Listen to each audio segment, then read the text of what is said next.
Je suis Delphine Godès, je suis la directrice générale de l'ALAP.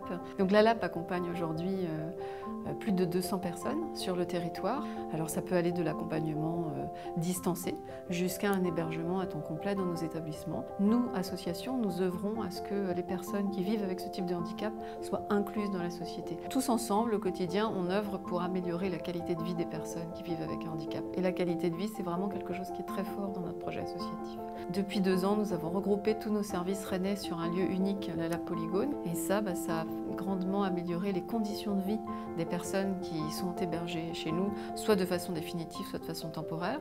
Sur le site d'IFINDIC, nous avons un établissement qui est plus en milieu rural, mais qui bénéficie d'un cadre de vie assez exceptionnel pour les personnes qu'on accompagne, et c'est une grande chance aussi.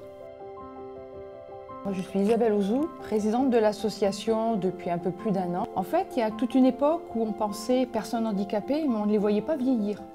Aujourd'hui, les personnes en situation de handicap vieillissent de plus en plus, et c'est une bonne chose. Ça veut dire qu'elles se portent mieux et qu'elles peuvent vieillir. Nous ne travaillons pas pour nous, nous ne savons pas ce qui est bon pour les personnes savent ce qui est bon pour elles. Et chacun a son rôle dans l'association, qu'il soit salarié, qu'il soit administrateur ou qu'il soit résident. Chacun, à un moment donné, a son mot à dire, sa pierre à apporter à l'édifice de l'association ALAP. On vit vraiment avec eux, en fait. Donc dans un rythme de vie quotidienne, de loisirs, de maladies, d'achats, de fêter des Noël, de fêter des anniversaires.